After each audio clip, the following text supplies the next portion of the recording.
Hi everyone, welcome back to the Airing Austin YouTube channel. So I just posted a short horror film that I made back in 2017 to my current YouTube channel, and I want to go ahead and look at it with you guys, react to it, talk about some BTS. So let's just go ahead and jump into this. I am very excited because this was a big passion project of mine back in the day. That's weird to say, but yeah, I absolutely loved working on this, and I learned a whole lot about filmmaking from this one project. I understand that there is only 24 hours in a day. I think that's the biggest takeaway from this short film I made. And we made this in about 3 days, and the script, I had to write and cut it down as we were going for it to make sense, for it to be coherent, because we did not have enough time to film the rest of this, just because people were getting busy, and realistically, we couldn't get through this. But yeah, so I'm gonna go ahead and I'm gonna play through it, just, react to it, and then we'll go back through. I'll, provide some BTS, all that. But yeah, there's, this intro before, but we're just gonna jump into it right now.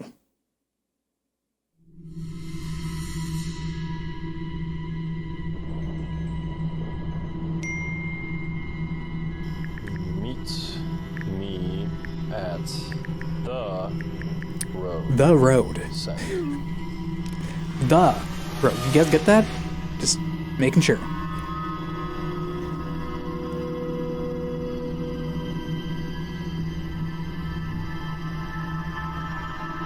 Ooh, ghostly.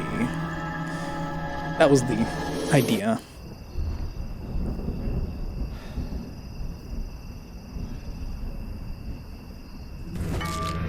Boom. There he goes. I think he'll make it. Possibly. There's a whole backstory with this character. There's a whole backstory with this whole project. Kind of gets wacky and insane and involves time travel, to a sense.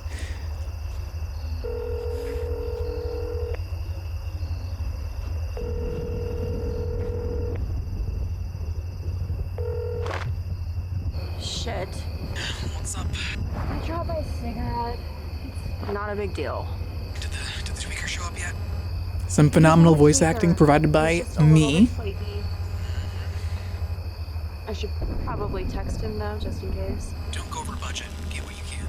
Alright, bye. Bye.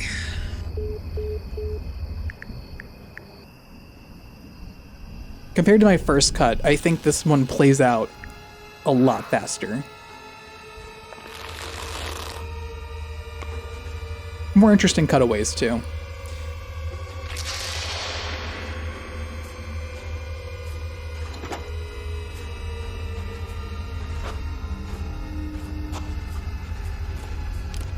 Split up and look for clues, gang. Don't go off alone.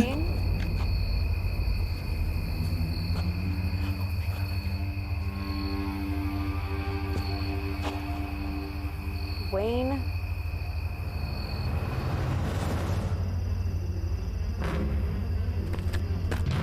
Yeah, run! Get out of there.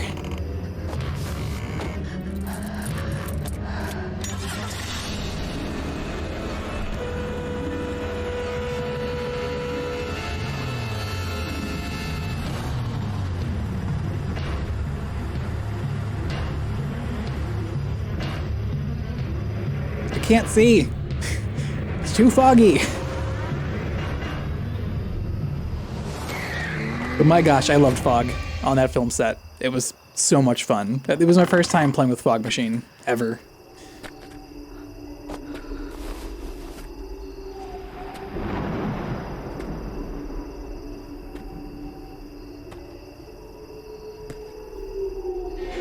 Dun dun dun! It's literally Tim Allen's The Santa Claus. That was the idea we were going for.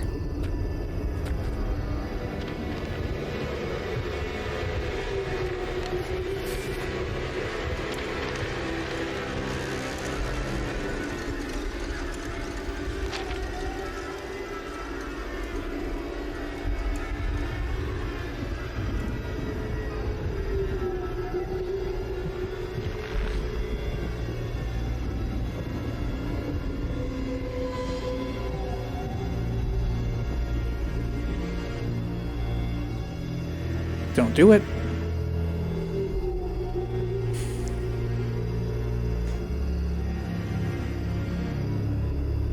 No, the shot's a little out of focus too. And it's like the only take we got that was good at the time. The Clown Claws. So yeah, that was my short horror film that I made back in 2017. Oh gosh, how old was I? Was I 21, 22? Around then? Probably somewhere around there. I can't remember, but anyways, 2017. It was a while ago. So let's go ahead and just jump back to the very beginning. This character, his name is Wayne, and then we have this character right here. Her name is Addie, and then we have the clown. He's kind of right there. You can kind of make him out. I tried making the shot very dark, so like you couldn't tell if he was there or not. But this guy, he's actually named by someone who I used to play a lot of PUBG back in the day with. Oh my gosh, that's insane. That's insane.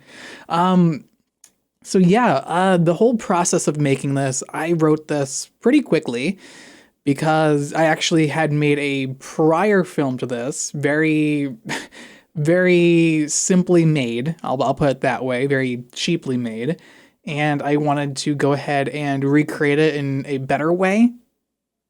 We used a Red cinema camera for this film, and my god, I underutilized the crap out of it. I had a Hollywood level grade camera in my hands, and all of my shots were underexposed or just not composed in a good way. Like this, I think I had a crop here as well, but even then, I couldn't, like, I wanted to get the eye line right. I wanted to get like the camera in the shot too, maybe a little bit wider, maybe just some more takes to walk away with. But again, we weren't really working with, like paid actors. These guys were doing this for free. I think this is like some of like their first pieces of work.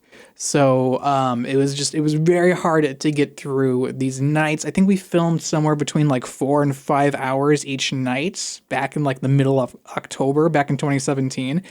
And the woods were filled with bugs. There were so many bugs on the set. It was insane. Our what do you call them? Gaffers? Yeah, gaffers, the lighting techs. They had a huge issue with all the bugs, mostly on the road scene. Like out here, there was just tons of bugs. Like you couldn't walk 5 feet without swallowing one. But the guy playing the clown in this, I think he had a good time because he had a mask to protect him that whole time. But yeah, starting back here, so basically this is a drug deal gone wrong. This whole story, he's the drug dealer, and then Addie, she's here to come collect the drugs, and her, I guess, friend is on the phone saying, hey, you got the drugs yet? Why are you calling me? Just checking in, all that. So yeah, drug deal gone wrong, spoiled by a supernatural phenomenon known as the Clown Claws. And little do they know that they are signing a pact with the clown. You can honestly take this away in so many different ways. You could either assume that this guy right here, Wayne, that he's dead or alive, because you don't really know if he actually made the pact with the clown like Addie did at the very end, which, here, I'll go here. Yeah, this is Addie. She read the piece of paper, which to this day, I have no idea what it's supposed to say. It's supposed to be like, blah, blah, blah, something about heck and hell, and you accept these conditions, or I don't know, something. We had her read a few different lines for that, and none of them sounded good. So I was just like, she's just quietly reading in her head, and she accepts it there. So it just turned out a little better, a little bit more mysterious. I feel like in filmmaking, if you give away all the answers, the story kind of becomes a little bit more stale. So that was kind of the direction I went with. Let's see what else. So let's go back here. But yeah, he could be alive. A lot of this, I thought when I was filming this, I had the perspective that this was actually a time travel movie. And that he here accepting the clown, she was actually the killer here in the beginning. So that was just one twist I had as like a backstory. Clearly, I didn't implement that into the actual video, but just wanted to give you guys some insight as to what I was personally thinking when writing this. And there was just a lot more to it that I really had to cut back. But the person who played Addie, she was really nice on set. She was just really cool. She just kind of did whatever, you know, like she was just like, I was like, oh, what if we kind of like did this? And she's like, yeah, let's do it. Like really like no pushback whatsoever. I feel like there should have been some pushback, but she was just super, super nice, super chill. A lot of the people on the set were very, very nice. Speaking of the people on the set, some backstory. At the time, I was dating someone who was helping me film this, and that was awesome. I was surrounded by a bunch of friends on this. One of them was the director here. She was a first-time director, I believe, on this, and she kind of got pushed to it because I was supposed to be the director / cameraman, but I was just so busy producing that I didn't have time to direct and interact with the actors unless if it was like secondhand. So, yeah, I was kind of like a co-director in a way, but not really like the actual director of this. More so the producer, filmmaker, the cameraman. Unfortunately, gosh, these shots were very underexposed and I had to brighten them up in post, and you can just tell they are terrible.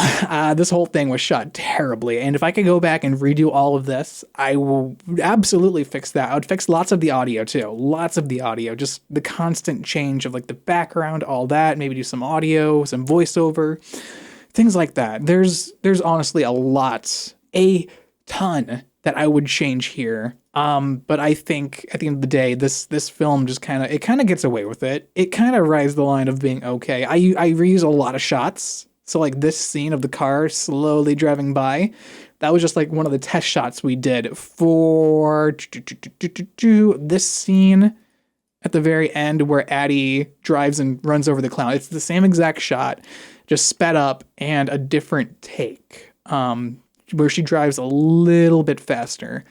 Let's see. And then, yeah, of course, she's just talking on the phone. These were some of my favorite shots to get.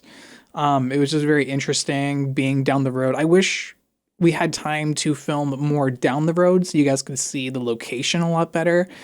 You don't really see the location other than this shot. You're on a road and you believe it, and then boom, you cut right to here and you kind of see a road behind her. Maybe, yeah, right here. Yeah, you kind of see that. So he's like, yeah, meet me on the road. This guy, he's like, no, where is he at? This guy's like, meet me at the road, and he's talking to Addie through text, and that's basically the conversation. A lot of people, when I first made this film, they all thought that this took place in two different situations. They didn't understand that this night was the same night and that these scenes were connected. So I very much tried to change that in this edit by adding time codes in the beginning, as well as just interactions between her and him, and then a flashback of her seeing him on the ground right about, let's see, we'll get to it. Honks at the clown. Gosh, it was so foggy. And by foggy, I mean we had a fog machine, and I'll talk about that. But yeah, she turns, she looks at him, and it's like, yes, this is him. This is the same guy from that night. She recognizes him. So that was kind of the idea there. But yeah, the fog machine was so much fun. I definitely overutilized it, and the person running the fog machine, she was just a beast. She was really cool. And I'm like, I want fog over there. She got it done. And like, this was a very windy night. The fog would always get like carried away. It was insane. Just, yeah, see how the fog's kind of getting carried. It's kind of like going over there and then also pushed back. You can kind of see it here. The camera almost follows it perfectly to where it looks like a still image. It's kind of funny. Drops her cigarette out of nowhere. No worries, I'll just dust it off and keep going. I don't know how cigarettes work. I've never smoked a day in my life. But yeah, what else is there to talk about with this? It was definitely an interesting point in my life. It was I filmed this at a point to where I was very much discovering myself, discovering how to date. Terrible, terrible way. Again, with someone who was BTS behind the scenes, behind the camera with me, and that led to just a huge, sad era. My villain arc, Austin's villain arc. Let's see, what else can we talk about? A lot of the sound effects were provided by Epidemic Sounds throughout this. So you like everything you hear, like footsteps, like right here. Hang on. Yeah, those footsteps, the scream. The scream was not shot. The door closing, all that. The keys, everything. We didn't film that on the actual set. The horn honking, that was all done in post-production. So that was definitely interesting. It felt like a Frankenstein editing this, re-editing this. At some points, I'm like, why am I even re-editing this? It's this is a lost cause, but you know, you become a better editor when you're given like just not much footage and you have to like make something out of it, and like not good footage either. Making something out of it, and I think it ultimately kind of helps me become a little bit more creative. I think this is one of my favorite shots. We're on a dolly for this, so I'm like sitting and someone's like pushing me and like I'm slightly moving the camera like that. That was a lot of fun. This shot was a lot of fun. And it wasn't utilized that well. It was a very simple shot. I think the AC might have gotten this shot. I'm not sure. We switched off a few different times, but yeah, I'd say about 80%, maybe 85% of this was really filmed by me. So like maybe like one or two shots maybe what got in here from the AC, and that might have been one of them. And that's like one of the better shots. So AC did an amazing job, I think, on this shot. I loved the tracking. I tried a few tracking shots here and none of them lined up too well. I got a lot of the medium close-up shots. Those are some of my favorites. I was not the best at filming wide shots at the time. Still don't know what that paper says to this day. But yeah, and then she comes to accept that she is now the new demon clown, blah, blah, blah, blah, blah. So yeah, this was fun. We talked a lot about my short horror film. I was gonna say new, but it's recut, newly recut, fresh coat of paint, I guess, on this video. It was a lot of fun. I spent a few days editing, and it was kind of interesting going back over the footage. It brought back up a lot of emotions, and just thinking back on this time and just how much I've improved. And if I could get my hands on a Red camera and I had a film crew and I could do all this over again, I know exactly how I would do all this in my head with time constraints, all of that. And so, yeah. Guys, that's going to go ahead and wrap it up for my little video talking about my short horror film that I made. Just a little BTS video. Wanted to go ahead and share that with you guys. If you guys have any questions about the film, down in the comments below, let me know. I'm definitely open to answering. Also, we are trying to grow the channel, so if you guys are new here, hit subscribe, like the video, and yeah, other than that, I will see you guys in the next one. Take care.